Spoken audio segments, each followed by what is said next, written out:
Good day to you and welcome to another Paddocks Club video tutorial. In this case we're going to look at special levies in a phased sectional title scheme. It's a case study that's been given us by one of the members of the club.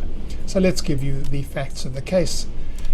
Phase 1 of a scheme was registered in December 2009. It was further extended in December 2011 and again for a third time in December 2012.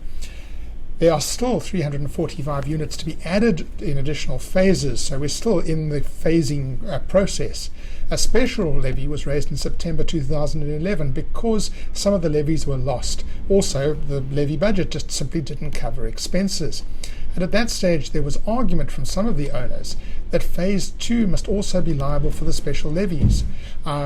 But this was never the understanding, as the units weren't part of the problem. They were only registered in December, and the levies for phase 1 did not cover the expenses. One owner now says that he's going to go to arbitration because he believes that it's one scheme and the rest of the units must also pay the special levies. He refuses to pay the special levies and also advised other owners not to pay the special levies. Well, what's the situation? Let's first look at the types of levies, just so we get this straight in our head. Firstly, there are ordinary levies. These result in trustee resolutions that implement budget approved at AGMs. There are special levies which don't arise from owner budgets but result from trustee resolutions. They're taken when necessary because the scheme is short of money. But all levies, irrespective of their type, are payable by all owners of units at the time the levies were raised and in accordance with their PQs, unless there is a rule under section 32(4) that varies contribution liability. So how could that happen? Well, there's the possibility that a scheme has ring-fencing provisions. Part of the scheme, in terms of those, are run as separate cost centres.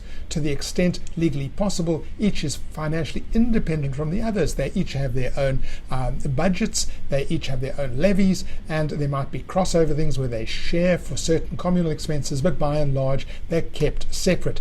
Very often they will have their own representatives on the trustee committee also.